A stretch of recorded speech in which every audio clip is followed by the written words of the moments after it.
Olá, pessoal! Sejam bem-vindos ao nosso canal.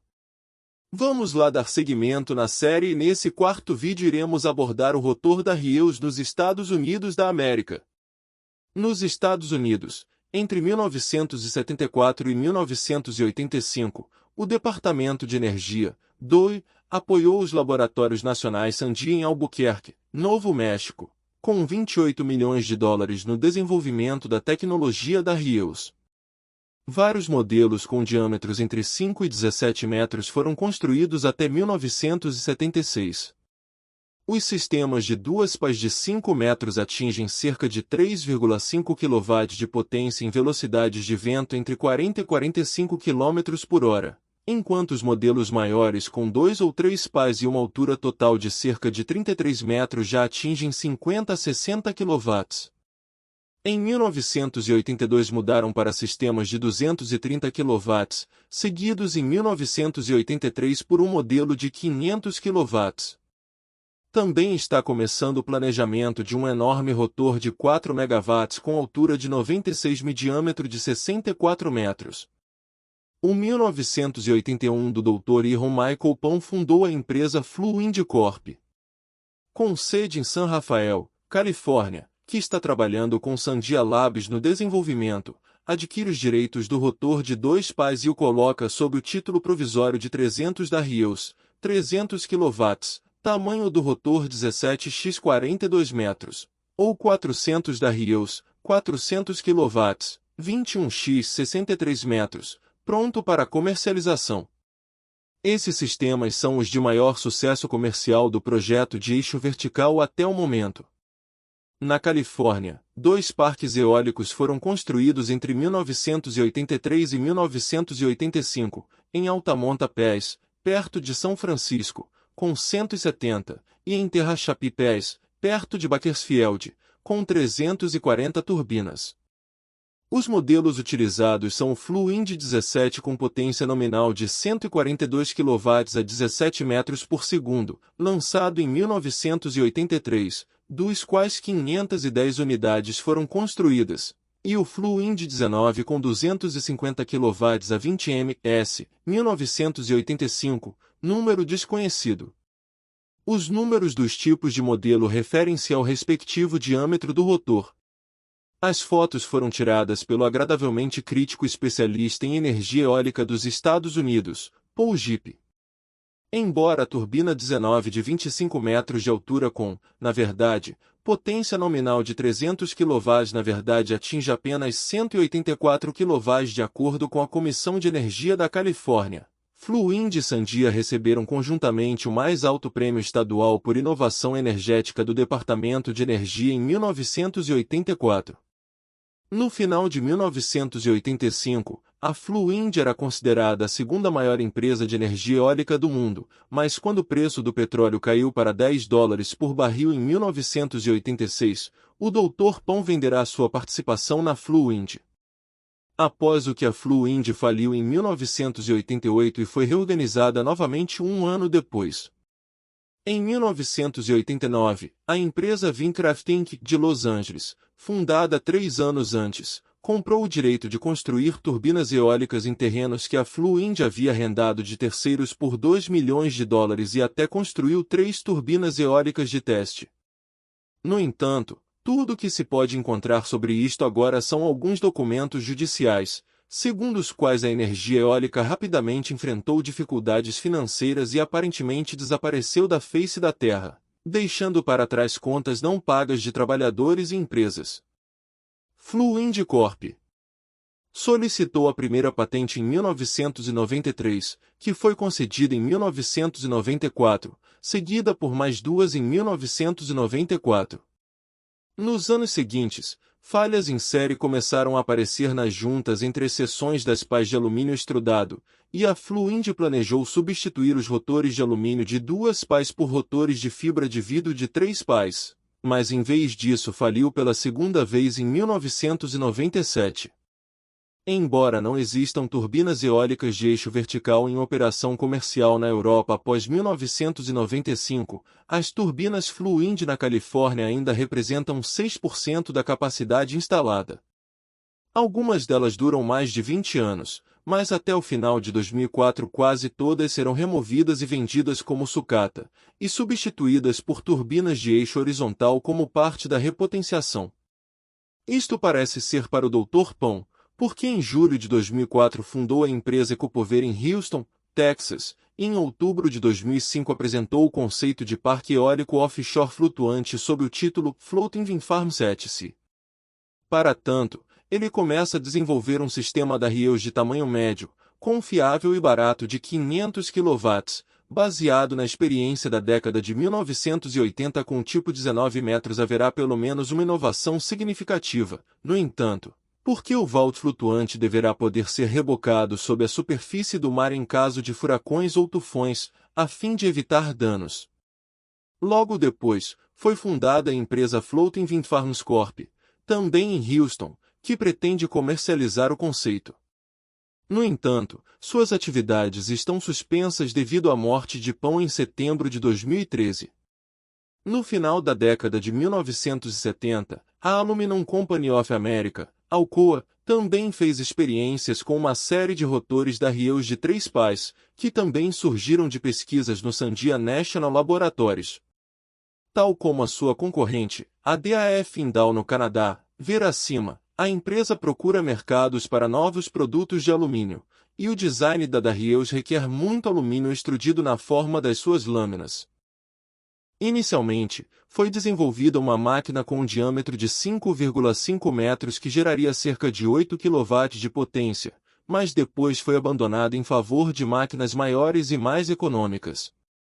A Alcoa projeta então diferentes modelos, com um diâmetro de 12,8 metros, 30 a 60 kW, com um diâmetro de 17 metros, 60 a 100 kW, e com um diâmetro de 25 metros, 300 kV ou 500 kW dependendo da relação de transmissão. Entre 1979 e 1981, a Alcoa construiu um modelo de pré-produção de 25 metros por 500 kW para Eugene Water Electric Board perto de Newport, na costa de Oregon. Quase ao mesmo tempo, uma turbina semelhante de 80 pés será instalada no local de testes de Edison no sul da Califórnia, em San Gorgonio Pass, perto de Palm Springs. Os esforços da Alcoa logo são drasticamente prejudicados por uma série de acidentes. Em março de 1980, uma máquina de 12,8 metros de diâmetro na fábrica da Alcoa na Pensilvânia foi destruída quando o tubo rotativo central começou a vibrar e finalmente entortar porque a máquina girava acima da velocidade nominal. Em abril de 1981, a máquina de 25 metros capotou no passo de San Gorgonio. A máquina em si ainda funciona adequadamente mesmo a uma velocidade considerável acima da velocidade nominal de 41 rotações por minuto, mas um erro de software no programa de controle do microcomputador impede que os freios sejam aplicados corretamente em condições de vento excessivo. Quando o rotor atinge 60 rotações por minuto, um parafuso se quebra, fazendo com que uma lâmina voe para fora e corte muitos fios de tensão. Outro protótipo de 8 kW, outras fontes, 10 kW, construído em 1981 na fazenda de Art e Maxine Cook no condado de Somerset, Pensilvânia, também desabou, embora este modelo não usasse nenhum cabo de sustentação para manter a turbina na posição vertical. Nesta turbina da Helios de tamanho doméstico, o tubo central é construído com um tubo de drenagem soldado em espiral na tentativa de reduzir os custos de fabricação. Após essas experiências, a Alcoa decide retirar-se do mercado eólico. Não é assim, porém, que Paul Vosburg, ex-diretor do programa Vault, que pouco depois deixou a Alcoa e fundou sua própria empresa chamada Vaultpower Inc.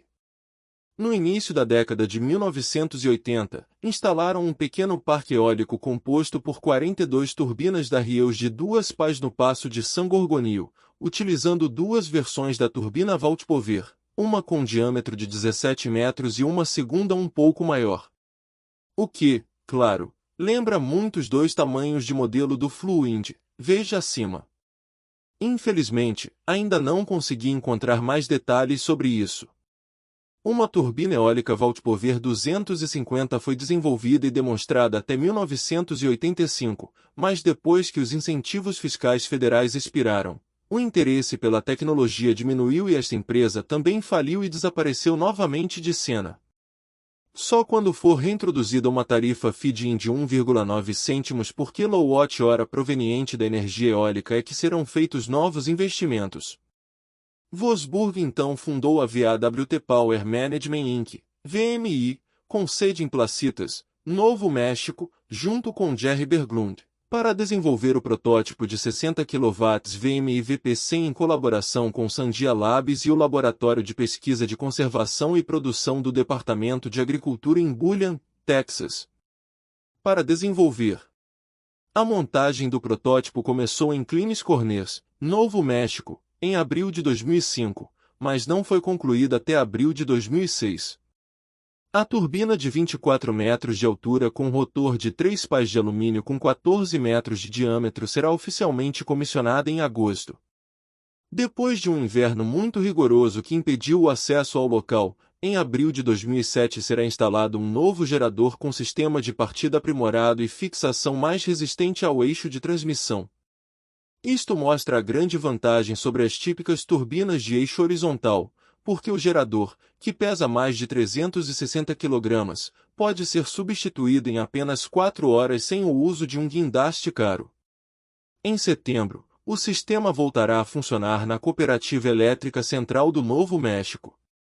Após novas modificações, como otimização do sistema de fixação das pás, ampliação do tubo de suporte, troca dos freios, melhoria do software de controle e reforço da proteção contra raios, o sistema será testado novamente a partir de novembro de 2008. Se as mudanças surtirem o efeito desejado, serão incorporadas ao projeto de uma turbina maior, de 75 kW, que já está na prancheta. Em março de 2009, a VMI buscou o financiamento de $2,5 milhões nos próximos 2 anos para financiar a comercialização da série de turbinas VP100. No entanto, isso não parece ter sido bem sucedido, porque o último relatório de janeiro de 2012 diz apenas que a turbina de 60 kW necessita de um aquecedor de óleo de engrenagem para funcionar mesmo em baixas temperaturas, após o que a empresa volta a ficar silenciosa. Em 1975, Robert Bob Nason Thomas de Ventura, Califórnia, começou a trabalhar em uma turbina de eixo vertical que tinha vários anéis de pás retas e estatores fixos de formato aerodinâmico na parte externa para aumentar a potência de saída. Apesar de seus recursos limitados, Thomas está construindo versões cada vez maiores de suas turbinas para operar como um Linear Array Vortex Turbine System, LARTS. Ele realiza testes de campo com mais de 10 versões diferentes. Em 1982, após renunciar ao cargo de diretor de energia eólica da Comissão de Energia da Califórnia, ele conseguiu iniciar a construção de 3 turbinas Vinstar 480 perto de Concord, Califórnia. O sistema está sendo desenvolvido pela Wind Harvest International Inc., anteriormente Wind Harvest Co., em Point Reyes, Califórnia, e que se acredita ter sido fundada por Thomas. Em 1987, a Wind Harvest colaborou com sucesso com a segunda fábrica de máquinas pesadas na RPC para produzir um protótipo do Vinstar 530 com pás de alumínio mais baratas, em vez de fibra de vidro. Essas turbinas são então instaladas e operadas em San Gorgonio Pass, na Califórnia, com seus ventos turbulentos e poderosos, proporcionando uma valiosa experiência operacional que subsequentemente resulta em um projeto de turbina duradouro e fácil de instalar e manter. Uma turbina Vinstar 1066 com potência nominal de 50 kW foi projetada em 1992. Os resultados dos testes mostram maior eficiência das pás mais longas deste modelo e o potencial para produzir uma máquina econômica e eficiente que também não requer mais estatores externos. Em 2001 e 2002, 3 versões de protótipo estaiado do modelo Vinstar 530G foram instaladas em Palm Springs, também sem os estatores que aumentavam os custos. O protótipo utiliza chapas de alumínio extrudado e tem potência de 25 kW. Aqui, As 3 turbinas também serão colocadas próximas para formar o primeiro sistema LAVT de 75 kW, que operará continuamente durante 5 anos para coletar dados de desempenho. O espaçamento próximo das turbinas cria um efeito de vórtice-parede, que aumenta o desempenho do sistema interior em 75% num vento de cerca de 25 km por hora, enquanto este efeito continua a diminuir à medida que a velocidade do vento aumenta, até desaparecer completamente. Acima de 67 km por hora. Na introdução acima aos rotores de eixo vertical, já me referi aos resultados posteriores da pesquisa correspondente do professor John Dabiri, SD. Finalmente, em 2002, Thomas conseguiu patentear sua inovação, o ESNO. 6.784.566, prioridade de 2001, concedido em 2004. A empresa se concentrará então no desenvolvimento de uma combinação Vinstar 1400 de 15 metros de altura e 500 kV de 5 turbinas com uma superestrutura externa comum que economiza custos de material, fabricação e instalação, que será instalada em parques eólicos existentes com ventos fortes abaixo da altura as usinas deveriam. Em 2003, a empresa conseguiu construir uma série de 5 turbinas em Palm Springs. O projeto pretende demonstrar a escalabilidade da comprovada turbina Vinstar 530 para esse tamanho eficiente. Porém, apenas 3 turbinas podem ser vistas nas fotos correspondentes, o que também é confirmado pelos relatos de visitantes locais. Num local eólico com uma velocidade média de 7 metros por segundo, um conjunto de 5 turbinas com 400 kW deverá produzir mais de 700.000 kWh por ano. Em 2006, a Wind Harvest começa a trabalhar em 3 modelos comerciais de turbinas que utilizam as características vantajosas do protótipo 530G LAVTs. O modelo 636 é um desenvolvimento direto do 530G, com comprimento de lâmina estendido e design de rolamento modificado. Enquanto este modelo continua a utilizar lâminas de alumínio extrudado, os outros 2 modelos possuem lâminas de plástico reforçadas com fibra de vidro. As turbinas modelos 1500 e 3000 têm 15 metros, rotor de 12 metros de altura e estão equipadas com geradores de 50 a 75 kW. O Vinstar 1400 de 11,4 metros de largura foi projetado para locais com ventos de alta velocidade, enquanto o Vinstar 3000 de 23 metros de largura foi projetado para áreas com ventos mais fracos, de 22,5 a 25,5 km por hora.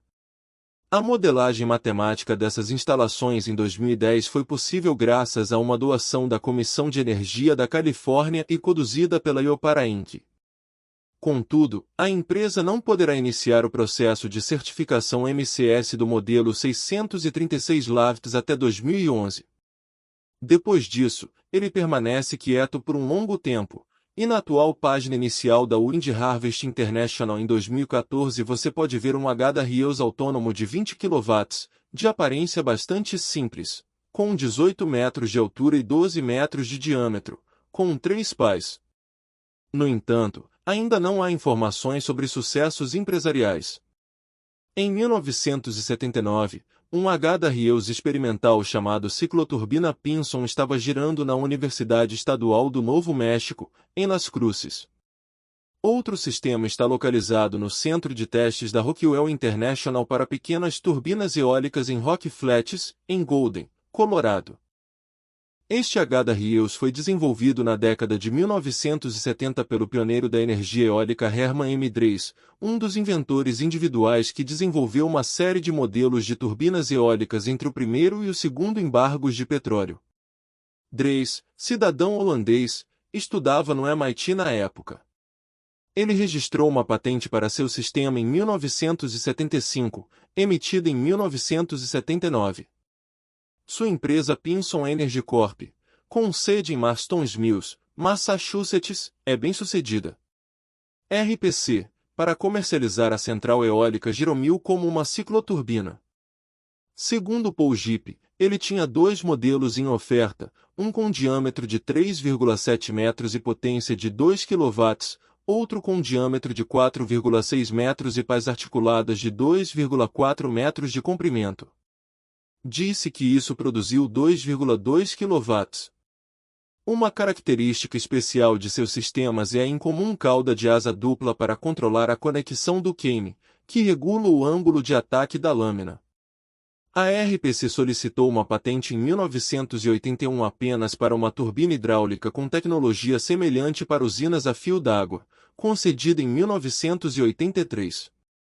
Há um relatório final online de março de 1982 sobre o desenvolvimento e avaliação de uma versão de 1 kW do pequeno sistema de conversação de energia eólica cicloturbina, SVEX. Além da PEC, as empresas Aerospace Systems Inc. e Natural Power Inc. estão envolvidas no desenvolvimento do rotor de 4,5 metros de diâmetro, que em sua versão final será equipado com 3 pás de 2,4 metros de comprimento. O Programa de Desenvolvimento para Pequenas Centrais Eólicas, 1 a 40 kW, foi iniciado pela Rockwell International em nome do Departamento de Energia. Durante o final da década de 1980 e o início da década de 1990, Dreis tornou-se gerente de construção para a construção de um grande número de turbinas convencionais de 500 kW, com 2 pás, no entanto, pela empresa holandesa Nedwind no Paço de San Gorgonio. Caso contrário, ele só aparece em 2 patentes depositadas em 1990 e 1992 pela Aerovironment Inc., como co-inventor de um sistema de levitação passivamente estável, concedidas em 1992 e 1994, respectivamente. No entanto, ele não parece mais interessado em suas cicloturbinas, e nada mais se ouve de sua empresa depois. Em meados da década de 1970, a empreiteira de defesa McDonnell Aircraft de Saint Louis, Missouri, recebeu um contrato da Administração de Pesquisa e Desenvolvimento Energético para projetar, construir e testar um protótipo da Gyromil. A empresa rapidamente decide por uma máquina nada pequena de 40 kW com lâminas retas de 9 metros de comprimento. Segundo outras fontes, na torre de 21 metros de altura existe um rotor de 12,8 metros de altura e diâmetro de cerca de 18 metros. O entusiasmo pelo projeto é grande porque, segundo a empresa, os testes em túnel de vento comprovaram que a Gyromil superou o chamado limite de bits. No entanto, após a construção do McDonnell Aircraft Gyromil no centro de testes Rockwell's Rock Flats no final da década de 1970, ficou claro que a turbina não atingiu de forma alguma os valores esperados. Mais tarde descobriu-se que os engenheiros cometeram um erro fundamental durante os testes no túnel de vento porque se esqueceram, ou não sabiam nada sobre, os efeitos das paredes do túnel de vento num modelo que era na verdade demasiado grande para a câmara. O efeito do túnel de vento como um grande funil levou a resultados extremamente errôneos, que os engenheiros ficaram felizes em repassar. De qualquer forma, o protótipo nunca será comercializado. A empresa canadense DAF Indal Limitada, veja acima, a partir de 1976 ele construiu vários rotores da Hughes para bombear água no Texas como teste, incluindo um sistema DAF-40 com um rotor de 11,3 x 16,8 metros na estação experimental do USDA em Bully em 1978, e um DAF em 1981 sistema com rotor de 4,6 x 5,5 metros no Instituto de Energia Alternativa da West Texas State University em Canyon. Uma turbina DAF Indal de 50 kW, 11,2 x 16,8 metros, e 500 kW, 36,7 x 24,4 metros, será instalada no Centro de Testes Edison no sul da Califórnia, perto de Palm Springs. A cidade de Ellenville, no estado norte-americano de Nova York, cerca de 150 km a noroeste da metrópole de mesmo nome, encomendou ao Sandia Labs em 1984 um total de 71 rotores Egg-Beater com altura de quase 25 metros, que pretendiam aproveitar das correntes descendentes das montanhas Chavangunk próximas. Devido a um conflito com representantes que acreditam que o projeto destruirá a integridade visual da região, o projeto de 30 a 35 milhões de dólares não será implementado. No final da década de 1990, um grupo de ex-engenheiros de armas soviéticos e cientistas do Centro de Foguetes Makeyev, administrado pelo Estado, em Mias, na Rússia, começou a desenvolver uma aeronave de eixo vertical. A sua Vault tem sido financiada pelo Departamento de Energia dos Estados Unidos desde 2002 como parte da Iniciativa de Prevenção da Proliferação, IPP. Também a bordo estão os Laboratórios Nacionais Lawrence Berkeley, LBNL. Até agora espero que tenham gostado. Finalizamos a primeira parte dos rotores da Rieus nos Estados Unidos. No próximo vídeo vamos para a parte 2. Se este conteúdo foi útil, deixe seu like e compartilhe este vídeo.